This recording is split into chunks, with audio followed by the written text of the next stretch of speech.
No niin, terve. Tämänkertaisen videon saadaan mahtumaan kaikenlaista sekalaista. Me muun muassa kokeillaan autoa käyntiin ensimmäistä kertaa puoleen vuoteen. Siinähän oli sähköt ja paljon muutakin osia irralla, joten se on aika jännittävä nähdä, miten siinä tapahtuu. Me laitetaan tuulilasi paikalleen, tehdään pyöränkulmien säätöjä ja kaikenlaisia muita asennuksia tulevia ratatestejä varten.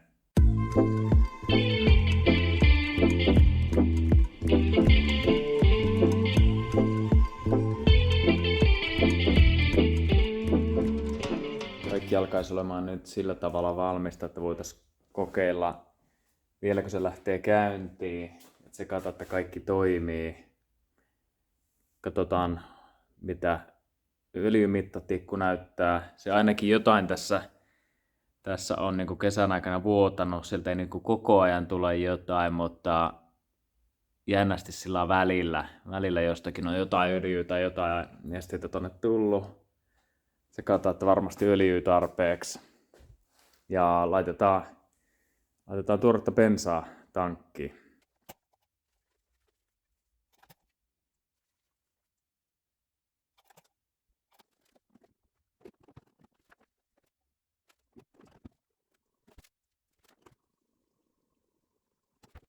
Sitten vielä jäähdytysnesteitä vähän, se päästös vähän laskeen, kun putket oli auki.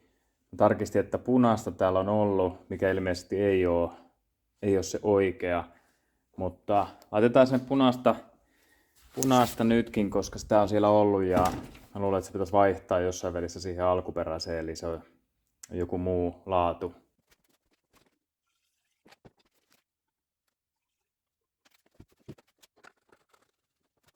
Sitten kai ei muuta kuin kokeilemaan, lähteekö käyntiin.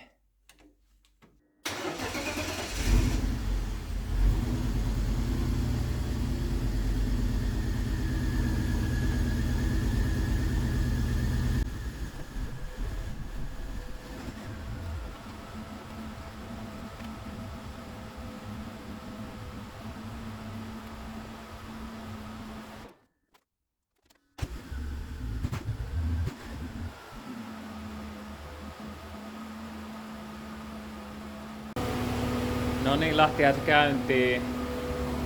Tollasta vikakoodia näyttää. Täytyy selvittää mikä se on.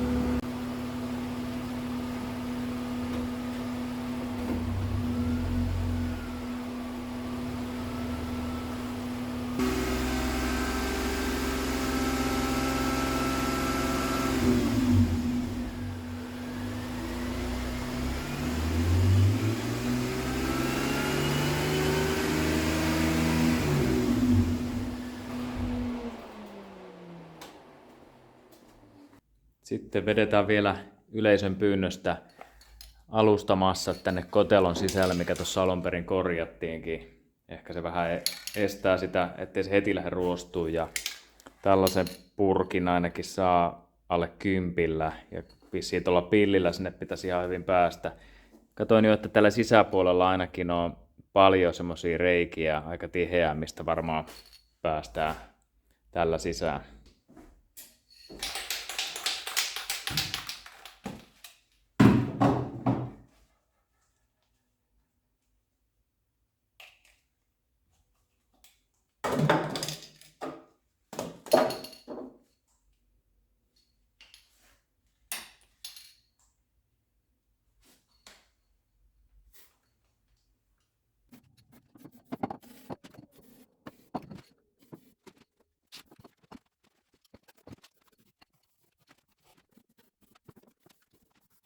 No niin, nyt sitä on sinne edetty niin paljon, että joka puolelta se pursuaa läpi ja täytyy vähän siivota paikkoja. Näköjään tippuu lattiallekin sitä tosiaan aika paljon. Eli vedin sen tonne melkeinpä koko tämän pullolliseen tonne kynnykseen nyt, niin tehdään sitä aikanaan samaa tonne toiselle puolelle, kun sekin on valmis. Tuulilasihan täytyy saada piakkoin paikalle, jos mennään ajamaan lähtee, eli vanhat lasiliimat pois ja uudet tilalle.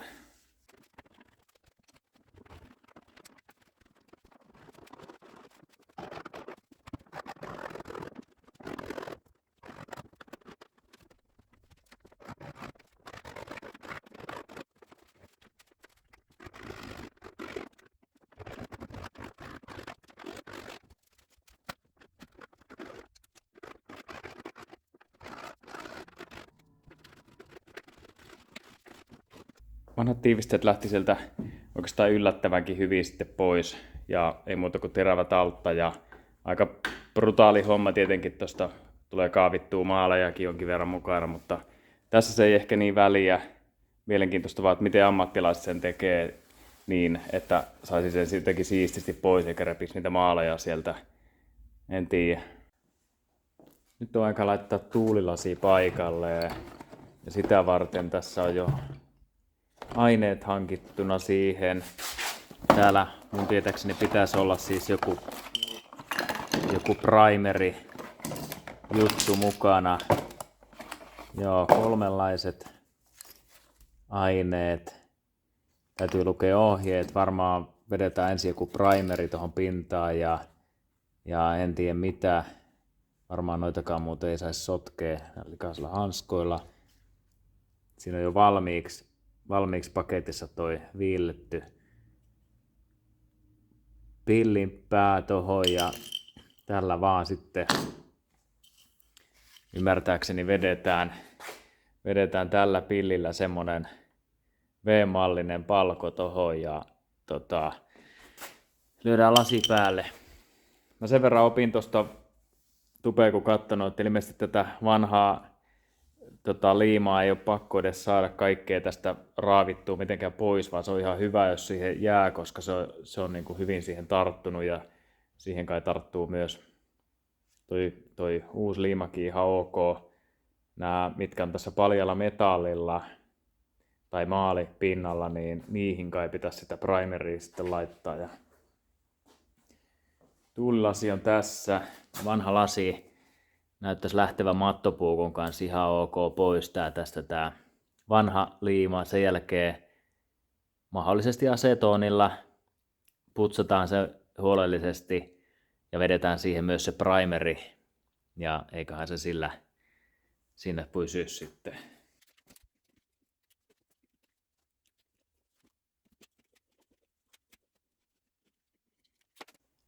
Suuri osa siitä lähti pois ja ihan vähän tuohon jotain tämmöistä kerrosta jäi. Täytyy kokeilla, lähtisikö se asetonilla.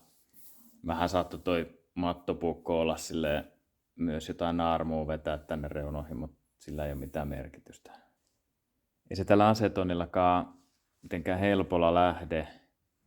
Eli todella paljon nyt hinkkaamalla vähän niin kuin kyllä se tuohon tarttuu ja rupeaa vähitellen siitä lähtee, mutta en kyllä millään jaksa sitä vaivaa nähdä. Käytännössä siis jotenkin mahdoton saada sitä ainakaan tällä aineella pois. Sitten mattopuukolla siitä nyt ei enää niin kuin lähde yhtään enempääkään. Tiedä sinänsä se ei varmaan haittaa, vaikka tämä jää tänne tämä pieni vanha liimakerros. Ei se tuossa haittaa, tuolla toisellakaan puolella oli autossa. Mutta mietin sitä, että pitääkö tähän silti se primeri vetää. Kai se pitää. Ohjeet sanoo, että ensin käsitellään pinta. Tämä on uusi lasi, eli se käsitellään tällaisella Activator-aineella. Vähän hämärät ohjeet. Tässä ei mitään kirjallista ole, että on vähän vaikea tuosta lukea, että mitä nämä aineet on, kun täällä on eri purkit sitten. Mutta tarviiko tätä Activatoria nyt käyttää, kun tämä totta kai olettaa, että kyseessä on uusi lasi, missä ei ole mitään pintaa, ja käytetäänkö tätä pelkästään tuonne ikkunan puolelle? Ei, kyllä se laitetaan tänne toisellekin puolelle. Ja sen jälkeen primeria. Mä tästä kuvasta ymmärrän, että primeria laitetaan vaan sinne, mistä on sitä metallia paljastunut, eli siinä missä tätä varsinaista tiivistettä jo on, niin siihen ei sitä enää niin kuin tarvitsisi laittaa. Joo. Ja sen jälkeen sitten vaan pursotellaan toi liima teipeillä kiinni. Lasi siihen. Okei.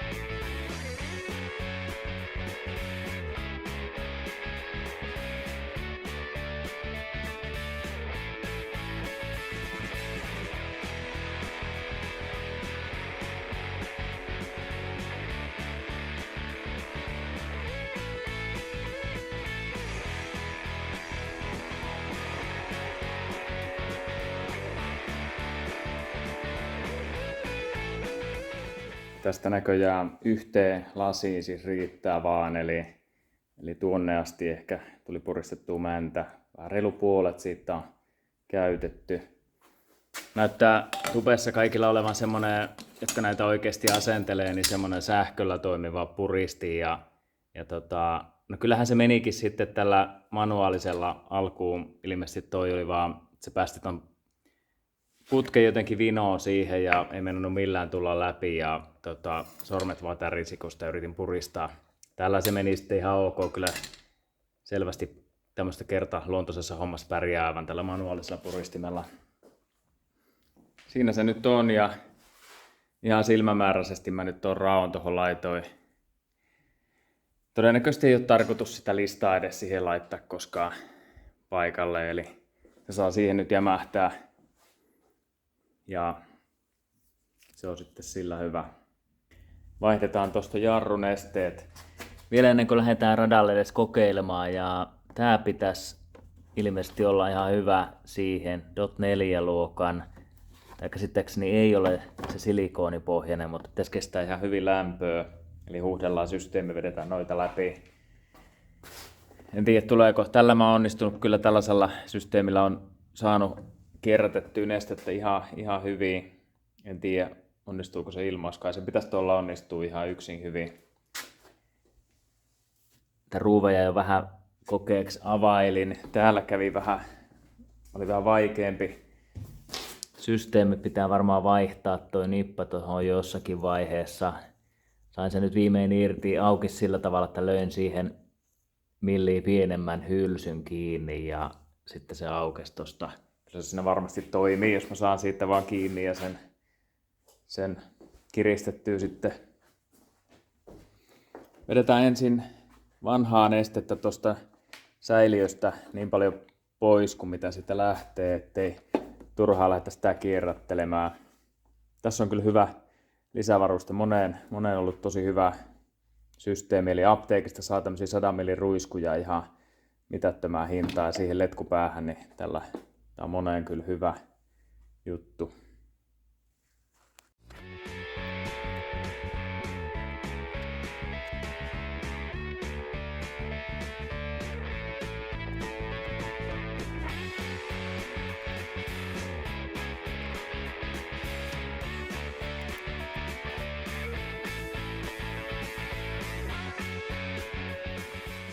Sitten lähdetään kauimmasta nurkasta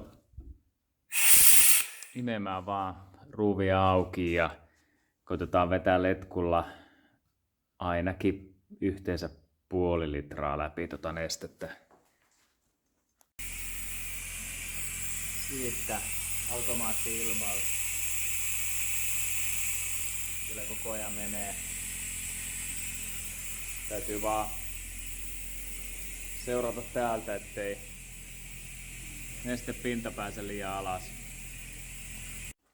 Tämän verran tuli nyt nesteitä läpi, eli tämän mä vedin etukäteen ruiskulla sieltä säiliöstä, eli tuossa joku 3,5 desiä ja mitähän tässä nyt olisi.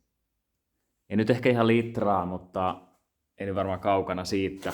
Mä uskon, että on aika tärkeää saada tänne satuloille asti se uusi neste tulemaan, koska jos se kiehahtaa, niin se tapahtuu täällä, varmasti sinne männän päällä. Joten jos se jää tuonne putkistoon se uusi neste ja tuonne säiliöön vaan, niin se varmaan aika hitaasti tässä vaihtuu. Auto on nyt seissyt pukeilla jo monta kuukautta. Nyt voisi olla vihdoin se hetki, kun saadaan se pitkästä aikaa pyörilleen. Mä oon monta kertaa meinannut tässä tehdä sen, mutta aina muistaa, että joku piti laittaa ja nyt viimeisimpänä vielä nämä koukut noille turvavöille. Nyt silti olisi varmaan semmoinen hetki, että se voisi tuosta laskea rattailleen ja ehkä säädellä vähän pyöräkulmia.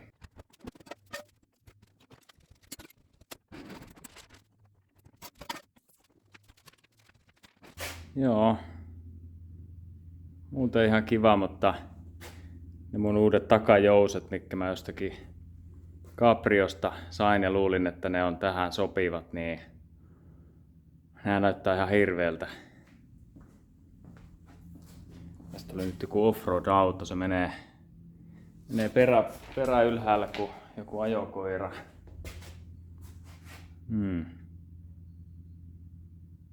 Täytyy ottaa ylös ja vaihtaa varmaan vaan ne takaisin ne mitä siinä oli, katkennut jousi ja jospa mä katkaisen sen toisenkin samasta kohtaa, niin sillä päästään ainakin testitajelemaan. No niin, se ei ollut kovin iso homma. Nyt on ne alkuperäiset jouset takaisin ja auto putosi noin 3,5 senttiä. Nehän olikin nämä Caprion jouset oli huomattavasti paksummat. En tiedä, ne oli vanhasta risasta autosta, jostain romusta, ihmeen uuden näköiset, että mitähän lienää sitten olisivat olleet, onkohan ei varmaan alkuperäiset. En tiedä yhtään. Mutta paljon normaalimman näköinen nyt tuli autosta kuitenkin. Kokeillaan mennä tällä nyt hetki aikaa.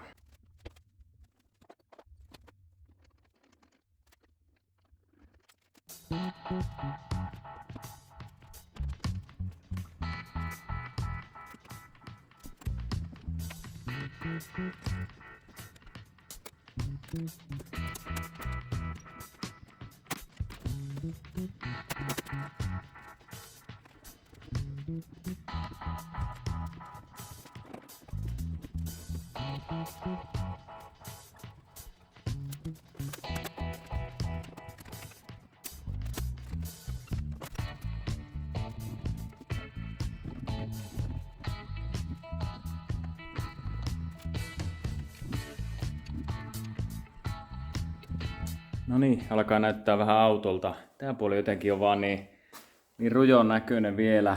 Löydään siihen toi kynnysmuovi, joka oli tälle puolelle ainoastaan löytyy ehjänä, niin saadaan vähän peitettyä. Jotenkin on se vähän hullun näköistä, että äijä on duunannut koko kesän tätä autoa ja se on edelleen tämän näköinen, kun se tulee tallista ulos.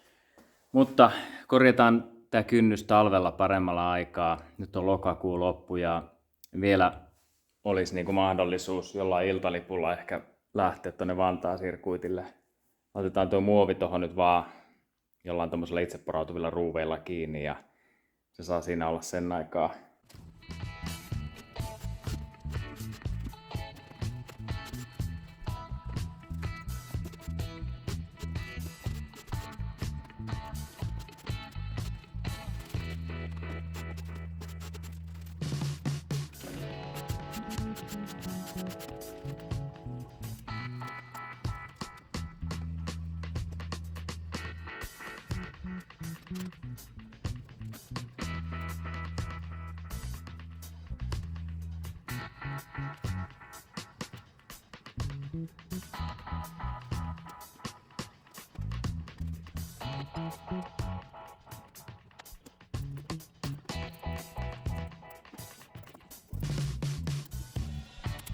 Sellaiselta osakauppialta kuin Swaggier.com Puolasta tuli tässä osia.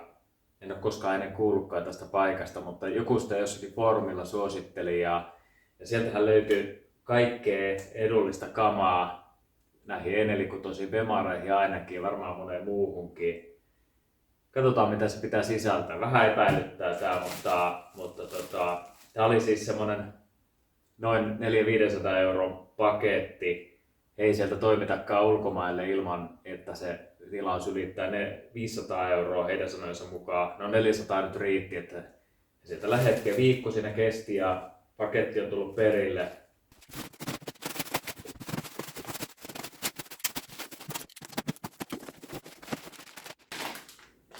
Käsijarru. Aika vaikea oli kuvien perusteella päätellä, että onko tämä hyvä vai ei. Monet toimittajat Suomessa tätä myy noin 140-150 € hintaa ja täältä muistaakseni 90 luokkaa suoraan. Jotenkin olisin odottanut, että tässä olisi vähän tämä kahva ollut semmonen niinku paksumpi ja ehkä joku semmonen vähän vähemmän teräväreunainen. Tämä jää kuitenkin hetkeksi odottamaan. Laitetaan se vasta paikalle talvella. Emme kuitenkaan päästä vielä tälle syksyyn luisuun ajamaan, joten mä en tällä välttämättä tee tässä vielä mitään. No joo, en tiedä teenkö mä näillä mitään, mutta nämä on siis semmoset, voi sanoisiko kenttä, aurauskulman säätö systeemit, mitkä pannaan tuota rengasta vasten ja näillä mittasysteemeillä, siis ihan rullamitoilla sitten mitataan ja voidaan vähän aurauksia säätää. Tässä on 2 erilaista levyä sen käsijarrun kiinnittämiseen, että se voi laittaa tuohon kuskin puolelle, vaihdekepin vasemmalle puolelle suoraan, tai sitten niin kuin tässä, että se on sitten siellä oikealla puolella vähän vinossa. Ja näiden hinta oli niin vähän, olisiko ollut 20, niin mä tilasin sitten niin kuin molemmanlaiset, että mä voin sen päättää tuossa myöhemmin kummalle puolelle se käsijarru tulee ja mihin asentoon. Nämä on adapterilevyt, että me saadaan toinen jarrusatula tonne taakse kiinni hydraulista käsijarrua varten. En tiedä mitä nämä on. Nämä taitaa olla konepellin semmosia hakaslukkoja. En nyt muistanut, että tuli tilattu nämäkin. Nämä on siis toisen tyyppiset tämän eteen menevän tukivarren kiinnityslevyt, jolla saadaan säädettyä paremmin aurauskulmia kuin noilla alkuperäisillä. Okei, nämä on ehkä tärkein, minkä takia mä tämän tilauksen halusin aika kiireesti tehdäkin. Eli lattialevyt, 3-millisestä alumiinista lattialevyt tonne molemmin puolin autoon. Ja näiden hinta oli myös niin alhainen, että mä en edes 3-millistä alumiinilevyä, mitään turkkilevyä tai näitä levyjä en olisi saanut edes hankittua levymateriaalia siihen hintaan, mitä mä sain valmiiksi pokatun ja tällaisen E46 tehdyn palasen. Toivottavasti nämä sopii suoraan.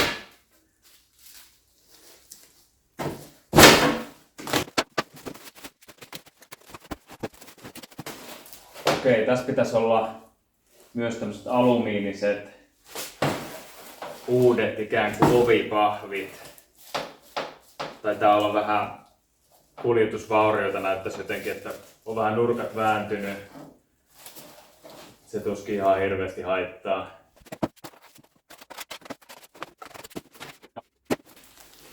Taas on vähän siipeen kuljetuksessa ja sitten se on pikkasen tän näköinen, mutta semmoista roinaa tällä kertaa. Tuli näköjään joulu tänne talliin vähän ennakkoa. Muuten tässä ei olisi kiire tämän ovipellin asentamisella, mutta täytyy saada joka tapauksessa kunnolliset kahvat tuonne sisälle. Ja tässä se systeemi on niin, että vänkärin puolen kahva siirretään tähän kuskin oveen ja ne käännetään ikään kuin se kahva on aiemmin ollut tuolla päässä, niin se viedään tänne taakse. Eli tehdään niin kuin peilikuvana. Tää pitäisi mennä suoraan kai tohon ja kaipa näihinkin ne ruuvit vielä löytyy.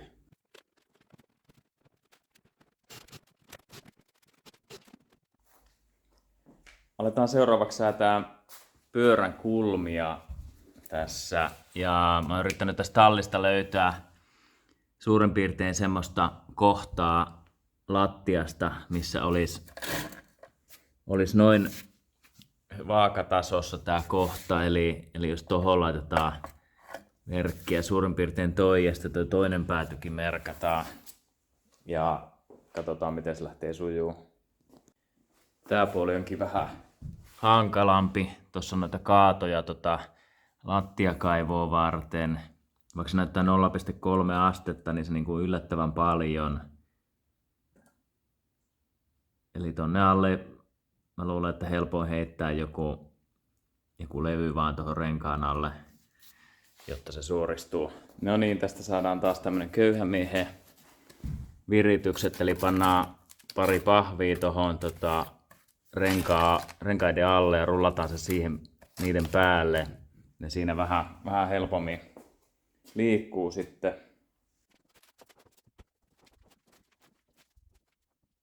Siinä on nyt langat siis viritettynä, eli tuommoista normaali raksa-linjalankaa, punnukset päissä. Ja mä kattelin ton ristimittoja, että kaikki olisi tuossa kohdallaan. Ja jos joku tätä nyt ajattelee, että tämä on ihan hölynpölyä, tämä lankaviritys, niin kyllä noilla moottoriradoilla näkee kaikenlaista manuaalisäätöhommaa ja tällä nyt jonkunlaisiin asetuksiin päästään. Varmaan olisi viisain kyllä viedä se nyt alkuun jonnekin lasermittaukseen ja sitten ehkä tehdä jotain mittauksia kentällä. Mullahan tommonen setti on, millä saadaan niin kuin noita kenttämittauksiakin tehtyä tuossa ihan rullamitoilla. Se on vielä robustimpi sitten kuin tämä viritys. Mutta joo, siis ekana tietenkin säädetään kamperit kohdalleen. Ja mulla ajatuksena on, että tämä etupää, kun siihen mä en ole koskenut, niin mä pitäisin sen sellaisena kuin se on. Se tuntuu ihan hyvältä ajaa. Ja tietenkin tässä näillä langoilla voidaan eka katsoa, että renkaat ylipäänsä suorat. Ja sitten me lähdetään vaan kamperiin mittaamaan tällä tavalla. Ja tässä kohtaa näyttäisi, että siinä on negatiivista kamperia semmoinen 0,7 astetta. Mä varmaan menen semmoisella normaali katusäädöillä ensin, eli eteenhän olisi hyvä saada reippaasti kamperia, taakse ihan vähän vähemmän. Mulla on netistä kyllä speksit siihen. Mutta joo, että saataisiin nyt ainakin toi takapää, koska se on ollut täysin auki, niin se mä jo silmällä melkein näkee, että se auraus on aivan täysin pielessä siellä. Niin ne nyt vähintään kuntoon, eli eka kamperi ja sitten auraus sieltä kuntoon. Ensimmäisenä me siis mitattiin tää kamperi ja sitten vaan tätä aurausta. Ja tällaiset lukemat mä sain, eli tuo auto etupää, kamperit miinusta 0,3 ja 0,8, takapää, niin kuin arvata saattoi, se on aika sekaisin, plussaa 0,2, miinusta 0,5. Ja sitten tämä auraus. Jostain mä oon semmoiset speksit lukenut, että E46 kannattaisi laittaa 0 auraus eteen ja taakse. Olikohan 4/4 tuumaa. Ja se olisi semmoinen hyvä säätö. Tällä hetkellähän täällä on aurausta etupäässä ja myös takana. Joten joo, täytyy lähteä niitä varmaan säätää. Mä luulen, että kyllä sitten ehkä kuitenkin menen sorkkiin etupäätäkin, vaikka alun perin ajatus, että mä en siihen koske. Tämä mun narusäätöhän ei tietenkään ole mikään kovin absoluuttisen tarkka, ja tämä on vähän liian paksukin tämä naru oikeastaan tähän, että sitä pystyisi lukemaan sitä kovin hyvin. Sen sijaan mä uskon, että tämä kamper on tämä saan aika hyvin, jos auto on siis täysin vaakatasossa. Ja mä aika tarkkaan saa sen tällä. Ja näyttää siltä, että se on se kamper tuossa etupäässäkin. On vähän sekaisin. Niin ehkä mä vaan lähden rohkeasti niitä säätämään. Joka tapauksessa se on säädettävä ensin, koska pienikin kamperin muutos, jos sitä lähtee tuossa kesken kaiken säätää, niin se muuttaa aurausta heti huomattavasti. Hankalaksi tämän tietenkin tekee, että nyt auto on tässä lattiatasossa, niin miten tuonne nyt sitten kivasti pääsee alle ruuvaamaan näitä.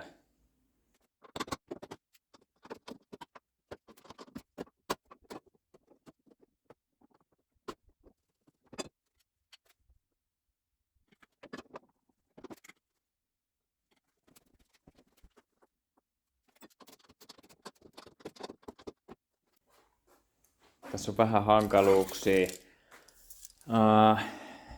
Tästä kun mittaa keskeltä tuohon lokarin reunaan, niin näyttäisi, että tämä kulma olisi noin sentin verran alempana kuin tuo toinen. Mutta se ei välttämättä nyt sitten ihan pidä paikkaansa tänne alas. Mä testasin tuolla laserilla ja katoin sillä noita kulmia, että onko tämä auto tässä suorassa, niin kyllä se aika millin tarkkaan nyt pitäisi tossa ihan suorassa olla. Eli tarkoittanee sitä, että tämä lokari on saanut sit vaan ehkä osumaa tosta ja on vähän jostain syystä vähän alempana. Mutta joo, tätä kamperia ei nyt sitten. No joo, se pitää nyt yrittää vaan säätää, että se olisi niinku ainakin samaa molemmilla puolilla. Kun laittaa maksimit, niin siinä on aika iso ero sitten kuitenkin. Eli varmaan pitää laittaa se, mikä menee vähemmän ja sen mukaan säätää se toinen. Okei, kamperit on säädetty. Täältä maksimikamperit, eli maksiminegatiiviset. Ja täällä ei lähellekään maksimit, että säädettiin siis ton mukaan, eli 1,1 astetta negatiivista, mikä on maksimi tuolla. Täällä oltaisiin päästy varmaan ylikin 1,5 miinusasteen, mutta en tiedä, kyllä sen pitäisi siinä suorassa olla ja ehkä selittäisi, minkä takia tämä ei mene tarpeeksi paljon, että jos olisi joskus tuohon alustaan ehkä tullut jotain iskua ja voi olla vaikka, että siellä on jotakin tukivarsissa jotain feilua jo. Se ainakin selittäisi sen asian. En tiedä, se nyt on siinä tolla tavalla ja silmällä katsoenkin se näyttää aika hyvältä. No niin, kamperit on säädetty ja nyt on aika katsoa taas näitä aurauskulmia. Tohon mä nyt siitä raapustelin likaiselle paperille jo.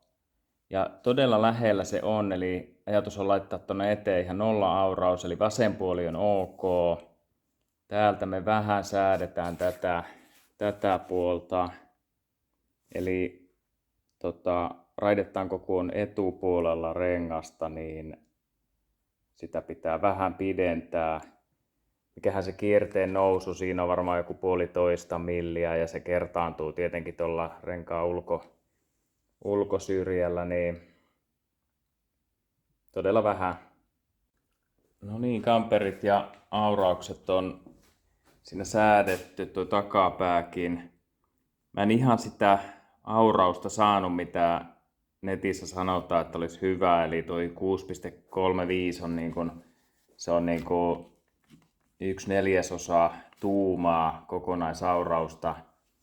Mä näin vasta saanut, eli siellä on maksimit mitä saa, ja sitä vartenhan mulla tässä onkin nämä palikat jo, nämä Swagieriltä tulleet, eli sitä aurausta säädetään tämmöisillä palikoilla, eli tukivarren etupäätä ohjataan näillä. Sitten mä sitten kamperista niin tarkkaan tiedä, jossakin on sanottu, että paa etupäähän maksimit ja taakse asteen verran vähemmän. Jos mä tuonne eteen sain joku asteen, niin nyt mä taisin laittaa 0,5 astetta sitten taakse. En tiedä.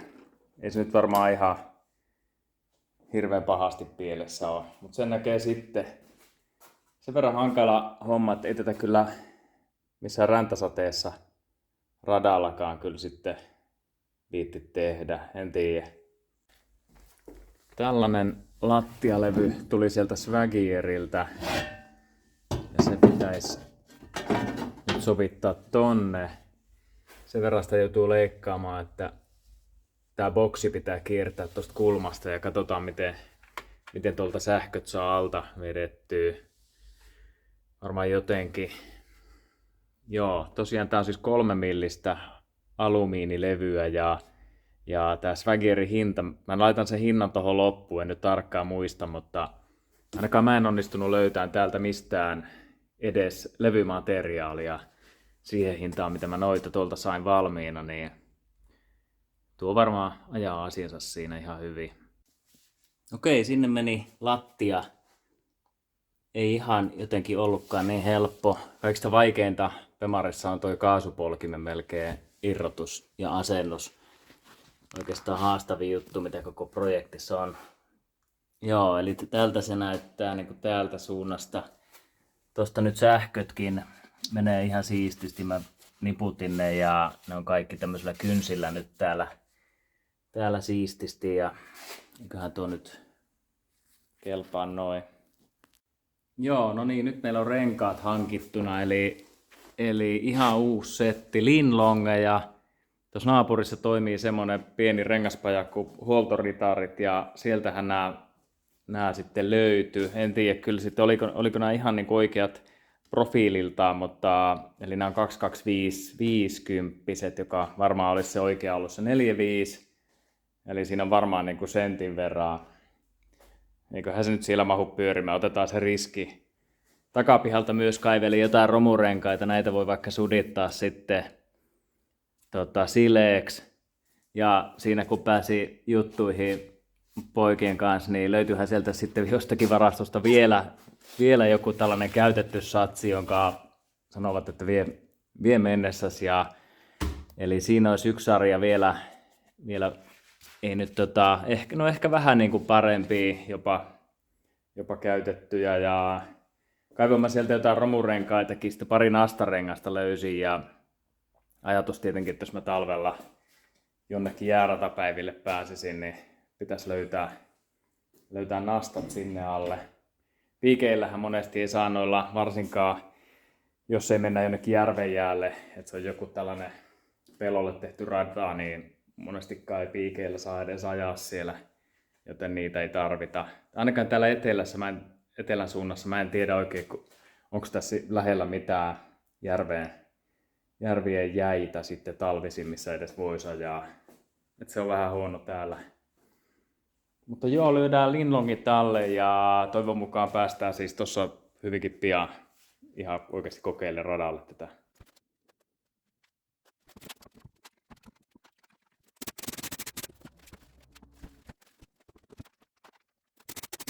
Bemari on siinä nyt aika hyvällä mallilla. Ensi kerralla päästään radalle.